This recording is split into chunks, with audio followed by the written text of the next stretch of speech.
What's up, guys? Rob coming back at you from Success Rebellion, where we help entrepreneurs, corporate executives, CEOs optimize their health and performance and reverse the adverse health effects of a busy lifestyle. In this video, we're going to talk about a question that I get quite often, which is about sleep chronotype. Now, this is something I've looked into a lot over the past few years myself, only because we're going to delve into what that is. And I've looked into it myself, as I mentioned earlier, because I used to think I was a slave to my chronotype. And I'm going to kind of delve into what the science says, the definitions, my personal stance on it, and what I think you guys should do with the information that's out there right now. So we're just going to dive into it. First of all, what is sleep chronotype? What is it? It's your body's natural inclination to sleep at a certain time. Wake and sleep at a certain time, right? Basically, the early bird versus a normal schedule versus the night owl. That's the simplest way to think about it. The guy who wakes up anywhere from 2 to 5 a.m., right? The early bird. Then the person who has a normal schedule who wakes up anywhere between like 5:30 to 8 a.m., which is pretty normal. And then, the night owl who wakes up anywhere from 9 to 11 a.m. I think we've all, as night owls, experienced that to some degree when we were in school, college. We'd all stay up till like 2 a.m., either studying or just bullshitting, hanging out with our friends. And we would particularly just not wake up until like 11 a.m. You know what I mean? You just have to make sure you don't have classes anytime earlier than that, but I think everyone's done that. And as you transition into the work world, you get more on a normal schedule as you work like a 9 to 5. Or, what have you. The early bird thing is more voluntary, as well as people in the medical industry, people who work in pharmacy, people who have like more health related jobs, as well as shift work. They're going to be more of like early birds because they'll have shifts that start anywhere from 6 to 7 a.m. So they'll have to be up at, say, 4 or 5 to make sure that they make it to their shift on time. As well as the same thing with night owls as well. That's just to break it down for you guys. Also, like, your chronotype is said to have an influence over your appetite, your body temperature, different energetic and alertness throughout your day, as well as certain times where you feel drowsy during the day. So that's just some things to think about when you think about your chronotype, that it's naturally ingrained in you. So a lot of you are going to ask, well, okay, if that's my chronotype, then what's the difference between your circadian rhythm and your sleep chronotype? Or if I have a certain wake up and bedtime, isn't that what your circadian rhythm is for? That's a great question. We're going to delve into that right now. So the difference between your circadian rhythm and your sleep chronotype is your circadian rhythm is in control of your daily wake time and I guess bedtime, right? That's true, right? What I mean by that is your circadian rhythm really controls what time you go to sleep and wake up on a daily basis, right? This means more of the controlled releases of melatonin in your body, because in melatonin we're releasing a diurnal rhythm. But that means pulsatory. So there's not a steady trip during the day. The release is more pulsatory when your body senses changes in light. So when it gets dark for a consistent amount of time, your body will start to release melatonin, which will induce drowsiness within the body and the brain and make you want to relax and slow down. As opposed to when you wake up, your brain fires off the neurons and you start, getting up about it, dopamine and other, hormones in the body. It really just depends on your environment, and that's what your circadian rhythm really tries to adapt to, right? Your circadian rhythm is more adaptable, which goes right into our next point. Your circadian rhythm is more amenable and adaptable depending on your schedule and your environment. So whatever personal schedule that you have, you can train your circadian rhythm to adapt to that. So say if you were a night owl, right? But now you're becoming a doctor or a nurse and you have these shifts from 6 a.m. to 6 p.m. every day. I've talked to a lot of dudes like this actually, who were pretty much fucking night owls when they were in medical school, college, even in residency. But now they become attendants and they have a basic schedule of working 7 to 7, pretty much 4 to 5 days out of the week, right? So what they'll do is they'll simply just transition over and they'll say, I'm going to sleep from 9 p.m. to 5 a.m. As opposed to before, they were kind of doing the opposite. They were pretty much fucking sleeping from 9 a.m. to 5 p.m. every day, and they would go do their night shift, or they would study for their tests. So now they're doing the opposite, and they can pretty much train their body to adapt within the matter of a few months, to where it's not that big of a deal anymore. But you know, that will be in an independent factor of your chronotype. Your chronotype is more permanent because it's believed to be more tied to your genetics, your genetic code, your DNA, something that you've either inherited or has been, you know, adapted due to age and environmental factors. So your chronotype is permanent based on what you were given in terms of your genetics, as opposed to your circadian rhythm is more adaptable. Think of it like that. Your circadian rhythm is adaptable depending on your schedule and your environment. Your circadian rhythm is ingrained into your genetic code, okay? Now, does your chronotype influence the amount of sleep that you get? Because this is a common question I get all the time is, yo, if I am, you know, a night owl, right? Let's go back to the doctor example. If I'm a night owl, and it's the same question that he asked me, will this affect, you know, the amount of sleep that I'm getting during the day? I've noticed that he knows that his sleep wasn't as good in the beginning, but now is okay. Does this affect the total amount of high quality sleep that I can get? The answer, as so far, from what I've experienced with clients, myself, and even in the studies, the answer is no.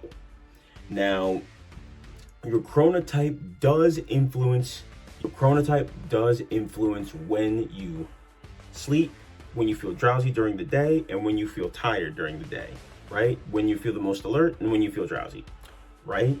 However, that is independent of when you can fall asleep and when you can wake up. So that part of your day is amendable, right? Your chronotype, though, is more to optimize. What schedule is your body best optimized for, right? So when you think about what sleep schedule your body's best optimized for, that is where your chronotype comes into play. But your circadian rhythm, on the other hand, can move around, and that can still help you get in the amount of high quality sleep hours that you want. So for like a natural night owl whose schedule like demands that they be up during the day and they be alert and they be, you know, on it, they can still function at a high level and perform at a high level if they're forced to sleep at night, even though their chronotype is a night owl and would prefer they sleep during the day. Granted, just so you guys know, that chronotype is very rare. Most humans cannot work on, like, you know, into the morning and function at a high level. It's very rare. I'm just using this as an example. But it shines home what I'm trying to say is that most people's circadian rhythms are amendable to what they need them to be. And they can still function at a high quality level as well as get high amounts of high quality sleep and likely be healthier for it. But we'll get into that in just a bit. The question when it comes to chronotype and where you need to factor in your chronotype is what's optimal for your body and your performance, right? Is it more optimal for you to wake up at 2 or 3 a.m.? Or is it more optimal for you to wake up at 8 a.m.? That's what you have to play around with. A lot of us don't have that choice though, because we have jobs, we have shift work, we have offices that we need to be at, we have meetings at certain times that we cannot control. There are a lot of outside factors here. However, most of you that I'm talking to own your own businesses. You can make your own schedules. Well, to a degree, you can't make everything, right? A lot of you have clients. A lot of you have business meetings that are set at certain times, but you have more freedom and flexibility. So for those of you who do, you can kind of play around with this. I've mentioned this before, how my power hours where I get the most done during the day are between 6 a.m. to 10 a.m. every day. Hence why I wake up at 5:30. I can crush it. But I don't have to do that. I could wake up at fucking 7 or 8 if I wanted to, but I don't. That can be the case for a lot of you guys. I know one of my mentors, he wakes up every day at 2 or 3 a.m. Why? Because he doesn't want to, when the day starts, he has 100 employees. So when the day starts, like at 10 a.m., he's pretty much being hit up all day, put out fires. So he needs to be getting work done to move his business forward from 3 a.m. to 9 a.m., 6 hours of undisturbed work. I do the same thing, but to a lower degree, and I still have a job. So just to let you guys know how that works, you have to remember what's optimal for your body, as well as, what can your schedule allow. But anyway, the biggest thing to think about as well when considering your chronotype compared to your circadian rhythm and the schedule that you want your body to operate on is the main side effect of disaligning the two, right? Going back to the night owl example and the working daytime, right? Going back to the doctor I was talking about. Social jet lag. Social jet lag, this simply means having a lifestyle or sleep schedule, right? Circadian rhythm that is far outside your sleep chronotype. Once again, talking about the doctor, he's a night owl, but he works during the day, right? His natural inclination is to wake up at 11 a.m. But at 11 a.m., he's already 4 hours into his shift because the shift started at fucking 7 a.m. So that's just not gonna work. So how will this affect him? What are the side effects of this, right? As opposed to the data, surprisingly, most of the side effects will take place in terms that he'll feel fine most of the day.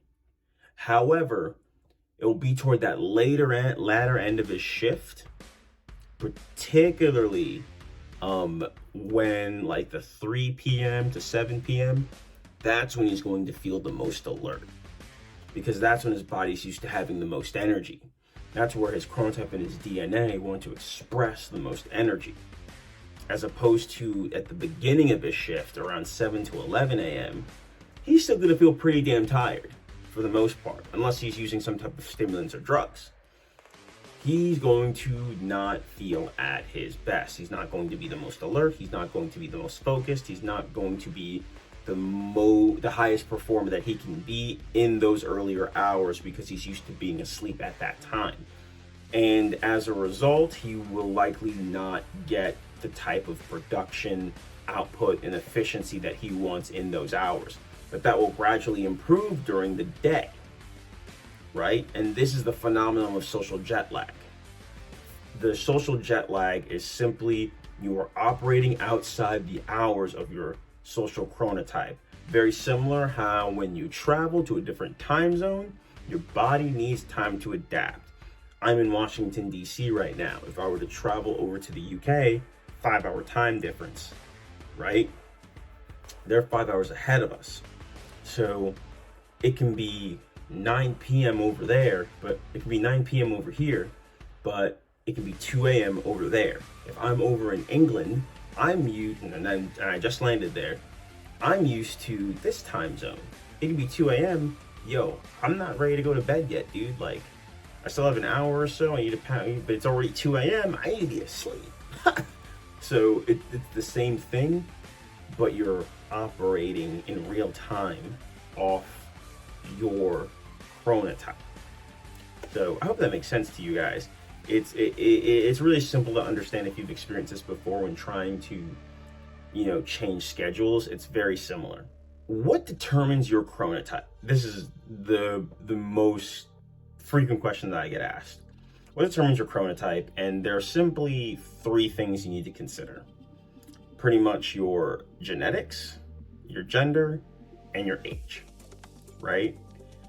Obviously, genetics vary greatly from person to person. That's why we have variations, why we look different, all this other stuff, right? That varies significantly. So it's not really to be brought up because your genetics can be inherited. There can be polymorphisms. There's a lot of different things that go into that. That's beyond the scope of this video. However, gender, this is very interesting. Some of the data shows that women tend to have earlier chronotypes than men, which means that women are used to waking up earlier over the course of their lives than men are. This gap tends to go away once the women and men are in older age, 55 or older.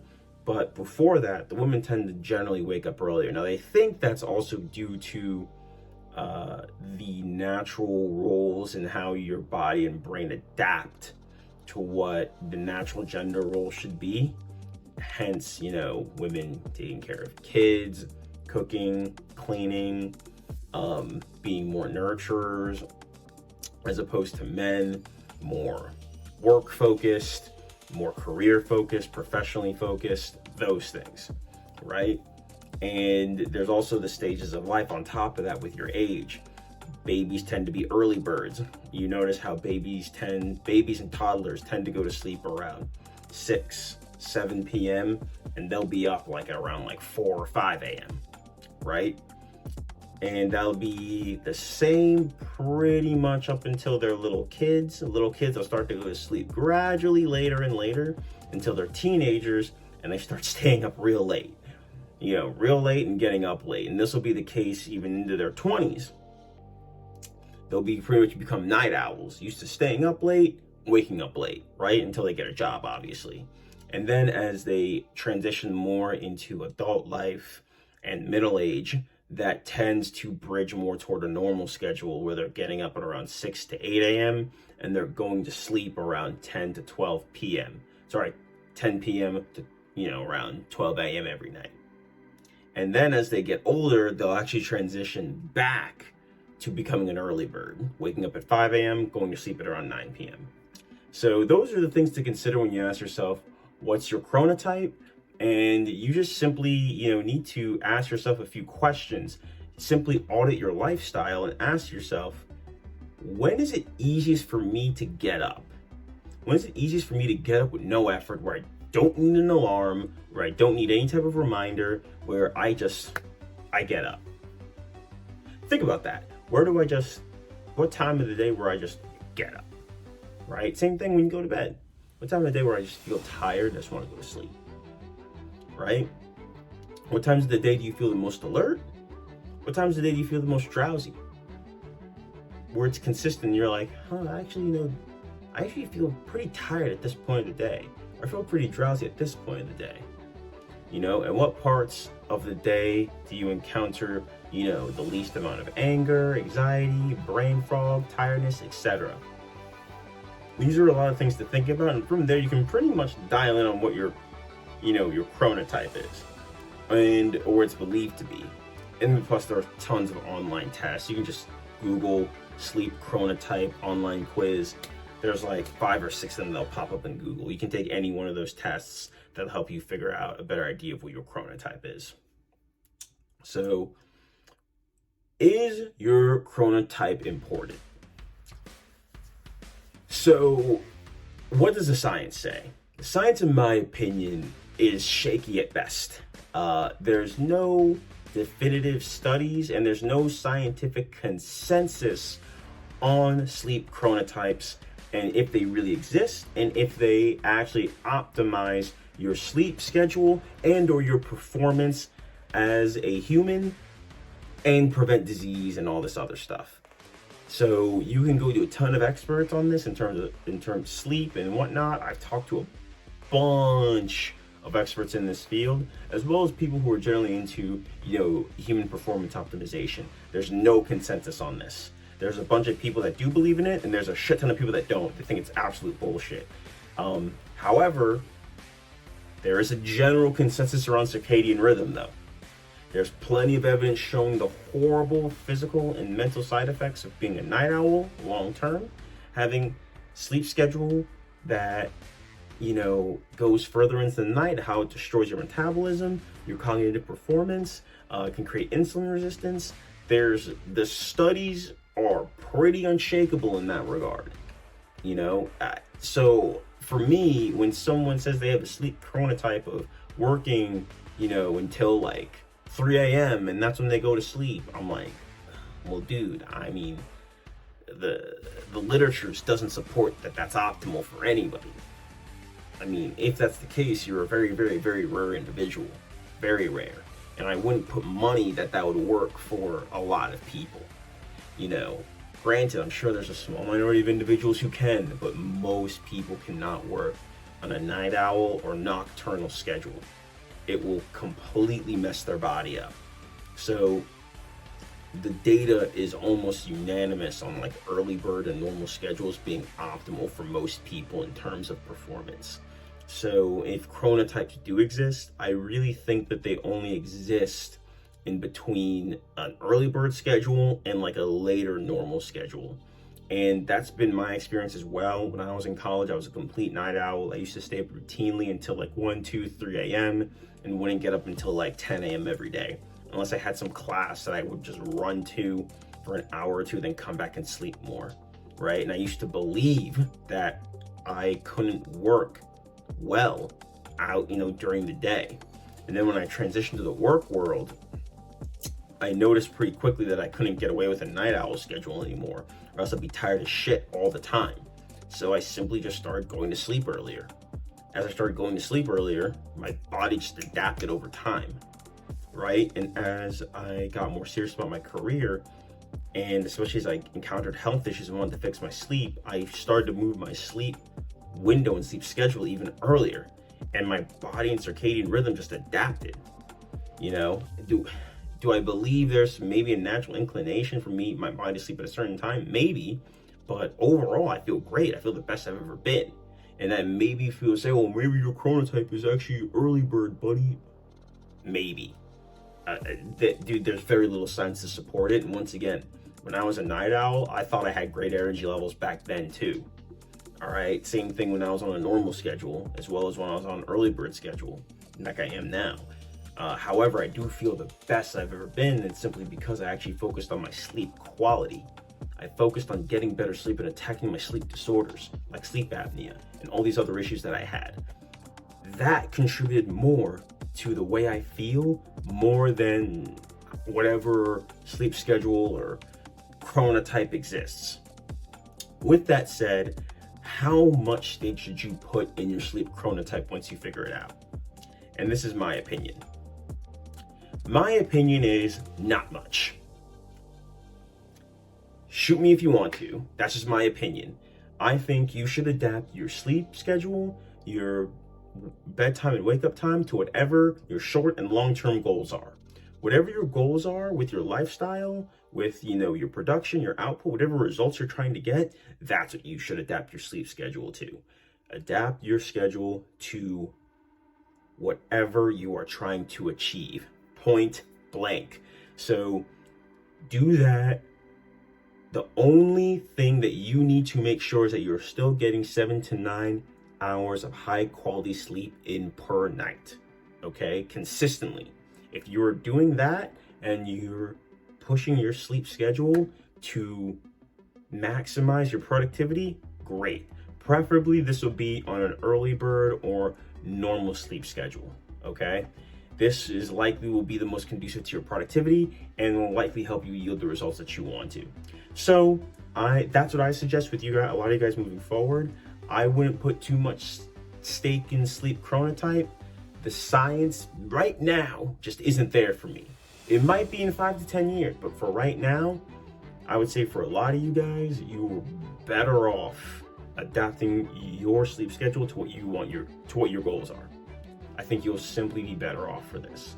But I hope this helped a lot of you guys. I'll have more videos on sleep chronotype in the future, where we'll delve well into the studies to, see if it backs up my argument or disagrees with it, I'm always willing to learn and evolve with you guys, so I'm going to delve into more of that stuff in the future, as well as we'll have a ton more sleep videos as well. Anyway, I hope you guys enjoyed this. I'll talk to you soon. Follow me on social media. My links are below, and I'll talk to you soon. Deuces.